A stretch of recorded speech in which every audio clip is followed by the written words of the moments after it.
Hello everyone, welcome back to my channel. So today I brought you a recipe for plantain chips, also known as papita. For my papita fan, here we are. So for that recipe, we are going to need the ingredients that are actually in front of you, which is green plantain that we're going to use. I'm gonna also use the slicer. You can actually do it by hand, but I chose to use the slicer because it makes it thinner, and the thinner it is, the better, which is crispier, which is I like it very crispy. And also I'm using some sea salt, a sour orange. I use the sour orange for just to keep the color so it doesn't turn brown. Also some olive oil to fry it. And let's get started. To begin, I'm gonna start by peeling the plantain, also banan, well, kale banan. You can actually use the sweet one, but I like the green one better. Ou ka utiliser sa ki mûr là, but moi utiliser sa ki vert là, parce que c'est ça m'aime. But n'importe ça choisi, m'connais la bon. Whichever one you chose, I'm pretty sure it's gonna be great.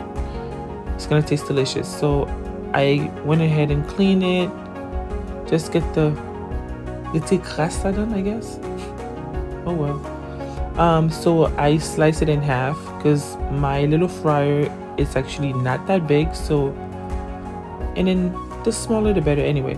So we went ahead and I went ahead by slicing it. You see how thin it is?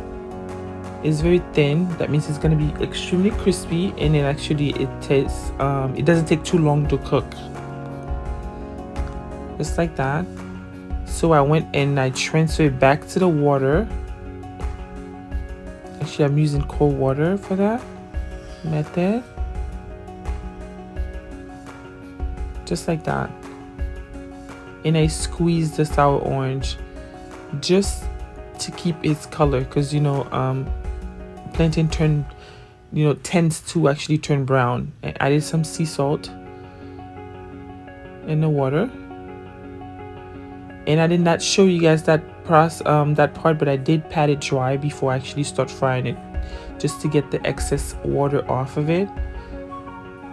And don't add too much in the oil, because if it's crowded, it's gonna be soggy. So because you want it really crispy. Pas mettre trop dans chaudière pour pas laguer, parce que vous voulez plus sec. Just like that. On fait comme ça. Ouais, qui j'en ai bien fin. It's very thin. And also it's crispy. Oh, look at that. Nice and crispy. So the moment I take it out, I added some extra sea salt. You don't have to put too much, just a little bit. Et voila. I love you all for watching. See ya.